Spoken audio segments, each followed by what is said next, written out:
LGTS coaching classes में आपका स्वागत है।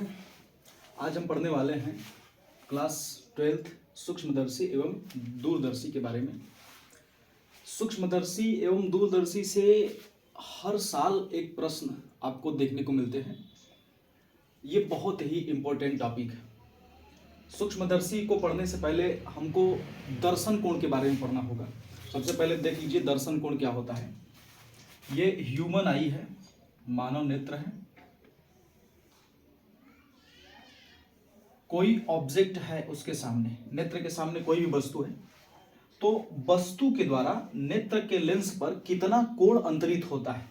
कोई भी वस्तु है तो वस्तु के द्वारा नेत्र पर कितना कोण बन रहा है, कितना कोण अंतरित होता है, वही होता है दर्शन कोण। जैसे ये रेटिना पर फोकस हो गए, जो लाइन सीधे जाती है, सी से सीधे चली जाएगी। तो जहां पर ये दोनों लाइन काटेंगी वहीं पे बनेगा। मतलब इस ऑब्जेक्ट का, ये ए बी ऑब्जेक्ट है तो इसका इमेज यहाँ पे बन रहा है ए डैश बी, ये रेटिना है। तो आप देख रहे हैं नेत्र लेंस पर इस ऑब्जेक्ट के द्वारा कितना एंगल फाइंड हो, ये बन रहा है अल्फा। तो इसी एंगल को हम लोग दर्शन कोण कर देते हैं। दर्शन कोण, विजिबल एंगल। दर्शन कोण जितना बड़ा होता है वस्तु हमें उतनी ही बड़ी दिखाई देती है। दर्शन कोण जितना छोटा होता है वस्तु हमें उतनी छोटी दिखाई देती है। दर्शन कोण किस पर निर्भर करता है? दर्शन कोण वस्तु के साइज और नेत्र से वस्तु की दूरी पर निर्भर करता है। जैसे आप लोग देखे होंगे कि जहाज ऊपर उड़ते हैं, कुछ दूरी पर होते हैं। जैसे मान लीजिए 1 किलोमीटर, 2 किलोमीटर, 3 किलोमीटर कुछ दूरी पर है, तो उसका दर्शन कोण हमारे नेत्र पर छोटा बनता है। तो दर्शन कोण जब छोटा बन गया तो वो जहाज हमको छोटी दिखाई देती है। चंद्रमा की साइज बहुत बड़ी है, बट चंद्रमा की दूरी पृथ्वी से लगभग 4 लाख किलोमीटर है। तो हम लोग मानते हैं कि दर्शन कोण हमारे नेत्र पर क्या है, बहुत छोटा बन रहा है, बनता भी है। दर्शन कोण छोटा बनने से चंद्रमा हमें छोटा दिखाई दे रहा है, सूर्य छोटे दिखाई दे रहा है। कोई भी आकाशीय पिंड है, नेत्र पर दर्शन कोण अगर छोटा बनाएगा तो छोटा दिखे। दर्शन कोण कैसे बढ़ता है? अगर वस्तु नजदीक आ जाए, जैसे वस्तु यहां आ जाए, तो अब जो लाइन यहां से जाएगी, अब देखिए पहले इमेज इतना बड़ा बन रहा था, अब यहां से जो लाइन जाएगी, अब इमेज यहां से यहां तक, मतलब इमेज की साइज बड़ी होगी। मतलब ऑब्जेक्ट की अगर दूरी कम कर दी जाए तो भी दर्शन कोण का मान बढ़ जाता है। तो दर्शन कोण समझ लीजिए अच्छे से क्या होता है दर्शन कोण के बारे में। फिर उसके बारे अब हमको क्या पढ़ना है, आवर्धन क्षमता, मैग्निफिकेशन ऑफ लेंस। तो मैग्निफिकेशन ऑफ लेंस आपने पढ़ा होगा, पीछे कक्षाओं में पढ़ा होगा कि अगर एक लेंस है तो लेंस के द्वारा, जैसे कोई ये ऑब्जेक्ट है, इसका इमेज, इसका हाइट ओ है, तो यहाँ से इसका इमेज बन गया। अब ड्रा करते हैं, जो लाइन पैरेलल जाती है, मुख्य अक्ष के समांतर जाती है, कहाँ से गुजरती है, इसके द्वितीय फोकस से, और जो सी से होकर जाती है सीधे चली जाएगी। जहां पर ये दोनों लाइन काटेंगी, अगर वास्तव में काट रही हैं तो रियल इमेज, और अगर इमेजिनरी काटती हैं जनरली इधर तो वर्चुअल इमेज बनता है। तो यहाँ पर लाइन रियलिटी काट रही है तो इसका हाइट ओ है, इसका हाइट आई है। तो हमने पहले ही प्रूव कर चुका है कि m is equal to I by O is equal to minus v by U. ये पहले से ही हम प्रूव कर चुके हैं। तो अब इसके बारे में आप जानते होंगे कि जो आवर्धन क्षमता होता है वो प्रतिबिंब की लंबाई और वस्तु की लंबाई के अनुपात के बराबर होता है। लेकिन हमको माइक्रोस्कोप में, प्रकाशिक यंत्र में आवर्धन क्षमता इसके हिसाब से नहीं, ये आप लेंस में, दर्पण में जैसे लगाते थे वैसे लगाइएगा, साइन कन्वेंशन को ध्यान में रखते हुए। बट हमको ऐसे नहीं करना है। अब यहाँ पर प्रकाशिक यंत्र के द्वारा हमको, तो हम दर्शन कोण के बारे में बेसिकली बात कर रहे हैं। तो अब मान लीजिए कि ये आपका एक यंत्र है, मान लीजिए कि ये वो चीज है, एक कॉन्वेक्स लेंस है, उत्तल लेंस है। आप देखेंगे उत्तल लेंस लेके ऐसे करेंगे, कोई भी आकृति रहे या कोई भी लेटर है, कुछ भी है, तो उसको लेके अगर नजदीक लेके ऐसे दूर करेंगे तो उसकी साइज इंक्रीज होती है, क्योंकि उसका वर्चुअल इमेज बनता है। तो ये एक यंत्र है। आप यंत्र की सहायता से दर्शन कोण जज कर लीजिए और बिना यंत्र की सहायता से दर्शन कोण जज कर लीजिए। जैसे सिंपल आंख की सहायता से दर्शन कोण जज कीजिए। इन दोनों का रेशियो ही होता है प्रकाशिक यंत्र का आवर्धन क्षमता। मतलब फिर से प्रकाशिक यंत्र का डिफिनेशन लिखना है तो लिख लीजिए, किसी भी यंत्र की सहायता से मानव नेत्र पर बना दर्शन कोण व साधारण नेत्र की सहायता से मानव नेत्र पर बना दर्शन कोण ही बने दर्शन कोण का अनुपात ही आवर्धन क्षमता कहलाता है। ये सिंपल सा परिभाषा हो गया। अब क्योंकि इसका यूज है तभी हम लोग इसके बारे में डिस्कस कर रहे हैं। अब हमको पढ़ना है संयुक्त सूक्ष्मदर्शी। संयुक्त सूक्ष्मदर्शी क्या होता है? इसमें दो लेंस होते हैं, दो उत्तल लेंस होते हैं जो एक ही एक्सिस पर लगे रहते हैं। एक मेटल की ट्यूब होती है, उसमें एक ही एक्सिस पर लगे रहते हैं, कुछ इस तरह से।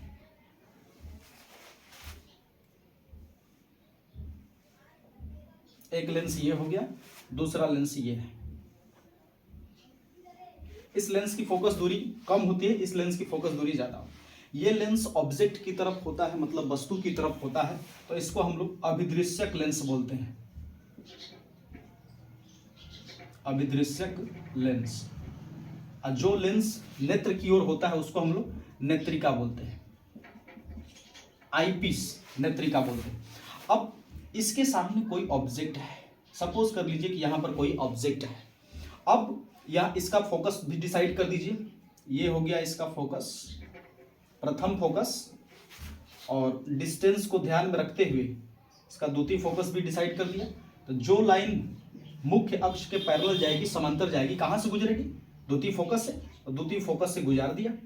और जो लाइन सीधे जाती है, सीधे सी से, प्रकाशी केंद्र से, सीधे का क्या मतलब?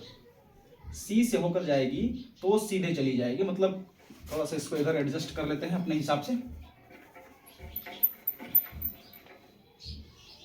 अब देखिए ये दोनों लाइन रियल में यहां पर काटी है, तो जहां पर काटी है इसका यहां पर इमेज बने।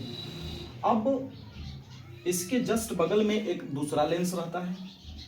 अब इस लेंस को एडजस्टेबल लेंस बोलते हैं, मतलब इसको आगे पीछे भी आप मूव करा सकते हैं। नली में आगे पीछे पेंच लगा रहता है, उसको घुमाएंगे तो ये आगे पीछे होता है। अब इस लेंस को आगे पीछे इस प्रकार से घुमाते हैं ताकि ये जो इसका इमेज है इसके फोकस और सी के अंदर हो जाए। इसका प्रकाशी केंद्र ये है, जैसे इसका प्रकाशी केंद्र C1 हो गया, इसका प्रकाशी केंद्र C2 हो गया। तो इसके इस वाले के प्रकाशी केंद्र और इस लेंस के फोकस, जैसे मान लिया कि ये FI डैश है तो इसका द्वितीय फोकस कुछ इधर होगा, डिस्टेंस भी मैटर करता है। ये हो गया FI, ये द्वितीय फोकस है इस लेंस का, और इसका प्रथम फोकस ये। तो हमको इस तरह से इसको आगे पीछे मूव करना है, आगे पीछे इस तरह से एडजस्ट करना है ताकि ये जो पहले के द्वारा इमेज बना है, यह इमेज इस लेंस के प्रकाशी केंद्र और प्रथम फोकस के मध्य आ जाए। ऐसा हम क्यों कर रहे हैं? ऐसा इसलिए कर रहे हैं ताकि अगर ये सिचुएशन हो गया तो इस लेंस के लिए ये वस्तु का काम करेगा, और ये ऐसे वस्तु का काम कर रहा है, ये वस्तु वहां पर है कि इसके प्रथम फोकस और सी के मध्य है, तो इसका हमेशा वर्चुअल इमेज बनेगा, मतलब आभासी प्रतिबिंब बनेगा। कैसे बनेगा? अब मान लीजिए कि इस लेंस के लिए वस्तु है, तो क्या करेंगे? यहां से जो लाइन मुख्य अक्ष के समांतर जाएगी, अपवर्तन के पश्चात कहां से गुजरेगी? इसके द्वितीय फोकस से गुजरेगी। तो द्वितीय फोकस से गुजार दीजिए। देखिए द्वितीय फोकस से लाइन चली गई, और जो लाइन सी से होकर जाएगी, यहां से सी से होकर जाएगी, वो तो सीधे चली जाएगी, सीधे चली गई। अब ये दोनों लाइन पैरेलल नहीं है, नॉन पैरेलल लाइन है, असमांतर रेखा है, तो ये आगे कहीं काट ही नहीं सकती। तो इनको पीछे बढ़ाते हैं, देखते हैं कि पीछे कहीं काटती है ये लाइन। तो अगर आप एकदम सीधे बढ़ाइए,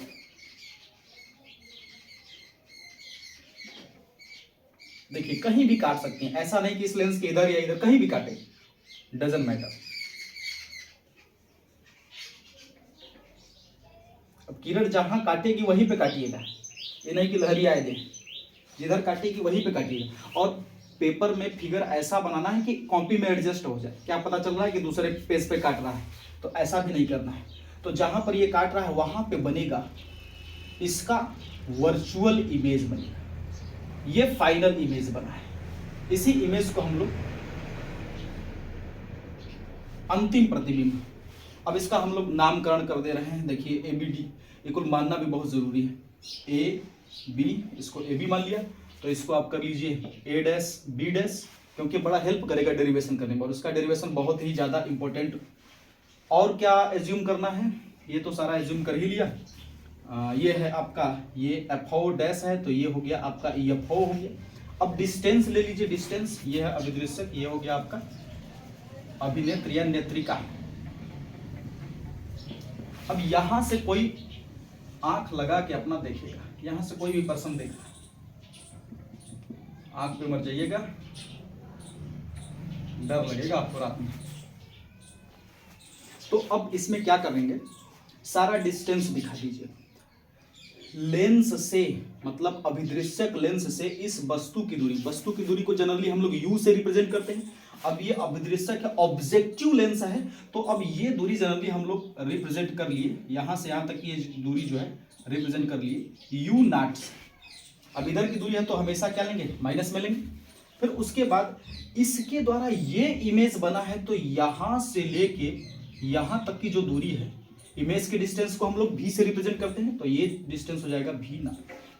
फिर उसके बाद ये इस लेंस के लिए ये ऑब्जेक्ट का काम कर रहा है, मतलब वस्तु का काम कर रहा है, और वस्तु की दूरी को आप जानते हैं कि यू से रिप्रेजेंट किया जाता है। लेकिन ये आंख के तरफ है, आई के तरफ है, तो इसको हम लोग रिप्रेजेंट कर दिए जनरली यू ई से रिप्रेजेंट कर दिए, दिस इज यू ई। बस उसके बाद सब कुछ तो हो ही गया। अब इसका फोकस दूरी, इसकी फोकस दूरी हम लोग मान ले रहे हैं दिस इज एफ ओ, और इसका फोकस दूरी हम लोग मान ले रहे हैं एफ ओ। ये है फोकस दूरी, फोकस दूरी किसकी, नेत्रिका की। ये किसकी फोकस दूरी है, अभिदृश्यक लेंस की फोकस दूरी है। ओके, हमारा फिगर बन के तैयार हो गया। फिर से फिगर एक बार देख लीजिए, क्योंकि फिगर अगर समझ में आ गया तो इसका डेरिवेशन कुछ नहीं है। फिगर अगर समझ में आ गया तो आप आराम से डेरिवेशन कर लेंगे। एरो जरूर बनाइएगा, क्योंकि एरो नहीं बनाएंगे तो पता नहीं चलेगा किरणें किधर से किधर जा रही। अब ये ऑब्जेक्ट है, फिर से देख लीजिए, ये ऑब्जेक्ट है। यहां से जो लाइन मुख्य अक्ष के समांतर जाएगी, जो लाइन मुख्य अक्ष के समांतर जाएगी, इसके द्वितीय फोकस से होकर गुजार दीजिए। फिर उसके बाद जो लाइन इस लेंस के प्रकाशिक केंद्र से होकर जाएगी, एकदम सीधे ले जाइए। ये दोनों लाइन जहां पर काटेंगी, इस वस्तु का वास्तविक प्रतिबिंब बनेगा। अब ये जो प्रतिबिंब बना है दूसरे वाले लेंस के लिए वस्तु का कार्य करेगा। क्यों? क्योंकि इसको हम आगे पीछे इस प्रकार से खसकाएंगे, मतलब इस प्रकार से मूव कराएंगे कि ये जो इमेज बना है इसके इस लेंस के प्रथम फोकस और प्रकाशिक केंद्र के मध्य कहीं आ जाए। ऐसा इसलिए कर रहे हैं ताकि ये इसके लिए ऑब्जेक्ट का काम करेगा, वस्तु का काम करेगा। ये सब बात आपको लिखना होगा कंस्ट्रक्शन में कि इसके लिए ये वस्तु का काम करेगा, ये जो बना है इमेज। अब यहां से इस वस्तु से जो किरण मुख्य अक्ष के समांतर जाएगी, कहां से गुजारेंगे, इस लेंस के द्वितीय फोकस से। नियम से आप चलिए, इस लेंस के द्वितीय फोकस से, और जो सी से होकर जाएगी सीधे चली जाएगी, उसमें कोई रिफ्लेक्शन नहीं होगा। तो अब क्या करेंगे हम कि ये तो आगे काट ही नहीं रहे हैं, क्योंकि ये असमांतर रेखा है, समांतर रहती तो इनफाइनाइट पे काटती। तो इनको हम पीछे बढ़ाएंगे, पीछे बढ़ाए बढ़ाए बढ़ाए यहां पे काटी, तो ये जो बना है हमारा, ये अंतिम प्रतिबिंब है, ए डैश बी डैश, ये फाइनल अंतिम प्रतिबिंब है।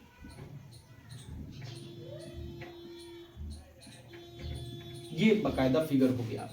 अब इसमें अल्फा और बीटा जज करना है। अब अल्फा बीटा कैसे जज करेंगे, यंत्र की सहायता से। अब यहां पर आप आंख लगाए हैं और यंत्र ये हो गया, तो यंत्र की सहायता से जो दर्शन कोण बन रहा है नेत्र पर, वो होता है बीटा। और बिना यंत्र की सहायता से, मतलब सिंपल आंख की सहायता से जो दर्शन कोण बन रहा है, उसको हम लोग अल्फा कहते हैं। तो ये हो गया बीटा। अगर ये बीटा है तो ये एंगल भी क्या होगा, बीटा होगा।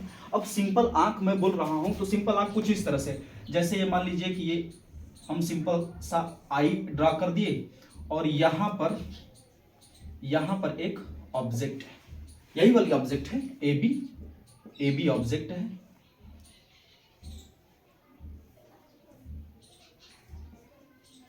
तो ये जो बना है यहां पर, ये जो एंगल बना है, इसको हम लोग साधारण आंख के द्वारा नेत्र पर बना दर्शन कोण बोल सकते हैं, बोलेंगे ही।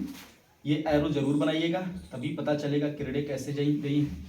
तो ये साधारण नेत्र के द्वारा है और ये यंत्र के द्वारा है, तो इसको आप लोग अल्फा का दीजिए इसको। और इसी का रेशियो, मतलब बीटा बटे अल्फा को ही हम लोग कहते हैं मैग्निफिकेशन, मतलब आवर्धन क्षमता।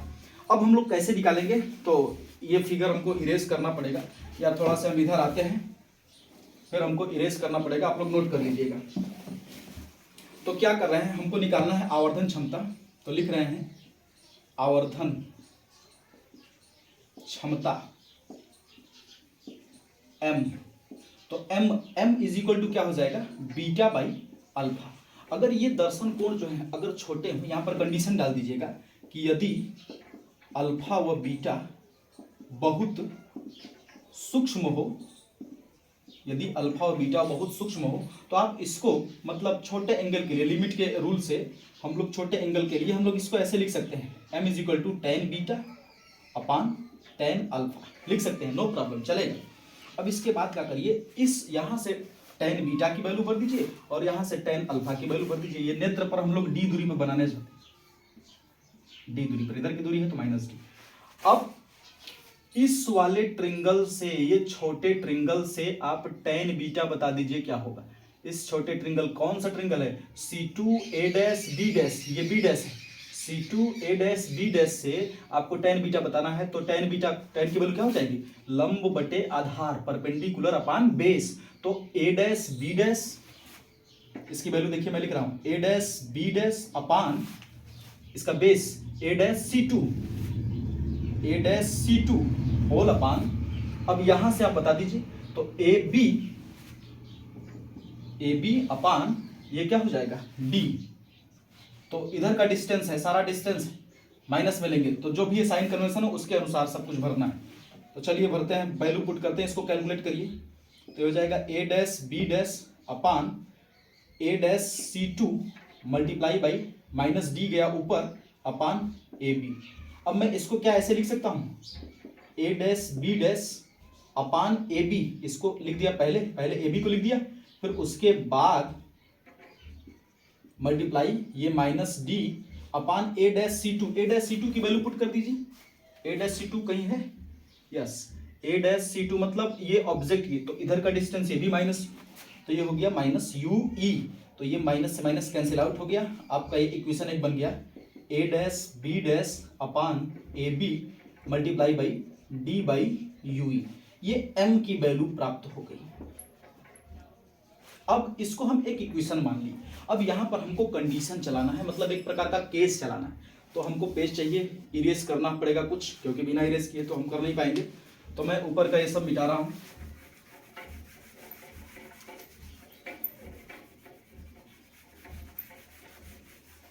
अब हमको A dash B dash upon A B इसकी वैल्यू फाइंड करनी है। तो कहां से करेंगे, A dash B dash upon A B, तो हमको सिमिलर ट्रिंगल, समरूपता का नियम दर्शाना होगा। तो आप अगर इस वाले त्रिभुज को देखिए, ये वाला त्रिभुज और ये वाला त्रिभुज एक दूसरे के समरूप, मतलब आप लिखेंगे स्टेटमेंट कि त्रिभुज ए बी सी वन व त्रिभुज ए dash B dash C one समरूप है, सिमिलर ट्रिंगल, समरूप है। तो समरूप है तो समरूपता का नियम जानते ही आप, हमको क्या चाहिए, ए डैश बी डैश, तो A dash B dash upon क्या हो जाएगा A dash B dash upon A B is equal to, यहां से ये डिस्टेंस लीजिए, जिस ट्रिंगल का जो भी साइड लेना है, अगर बड़े वाले ट्रिंगल का मैं पहले साइड लिया हूं तो सारा डाटा न्यूमरेटर में, अंश में इसी का रहेगा। तो ये ए डैश सी वन अपान अब छोटे वाले का बेस ले लीजिए ए सी वन। अब वैल्यू भर दीजिए इसका। तो ए सी वन की वैल्यू क्या है भैया, ए डैश सी वन की वैल्यू है V0, तो ये भर दिया V0। और ए सी वन की वैल्यू क्या है माइनस U0, तो भर दिया माइनस U0। अब ये जो ए बी बटे ए डैश बी, ये जो सारा डाटा है A dash B dash upon A B, इसकी वैल्यू आप इक्वेशन 1 में भर दीजिए। तो देखिए आपको कुछ रिजल्ट जरूर मिलेगा। मैं इरेज कर रहा हूं, हालांकि जरूरत मुझे पड़ेगा, बट इरेज करना भी जरूरी ही है। तो देखिएगा, अब मैं इक्वेशन लिख रहा हूं, समीकरण एक से, समीकरण एक को पकड़िए, m इज इक्वल टू है मेरे पास A dash B dash upon A B multiply by D by UE, ये है। अब ए डैश बी डैश की वैल्यू पुट कर दीजिए, तो ये हो जाएगा minus V0 upon U0 D by UE, minus V0 upon U0 D by, जिसको हम लोग, ये एक स्टैंडर्ड इक्वेशन बन गया। जैसे इक्वेशन नंबर 2 कर देते हैं, इसको समीकरण 2 बना देते हैं। ये अगर इसको ध्यान से देखेंगे तो ये हो जाएगा M1 और ये हो जाएगा M2, मतलब m is equal to M1 multiply by M2, ये भी प्रूफ हो सकता है। अब आपको केस चलाना होगा। कैसा केस, वकालत का केस चलाना होगा? नहीं, ऐसा कुछ नहीं है। अब हमको कंडीशन देना होगा कि जो फाइनल इमेज बना था वो डी दूरी पर बने और इनफाइनाइट पे बने, दो ही केस पूछता है जनरली आपसे। तो अब यहां पर एक केस चला दीजिएगा, इसमें लिख दीजिएगा कि जब अंतिम प्रतिबिंब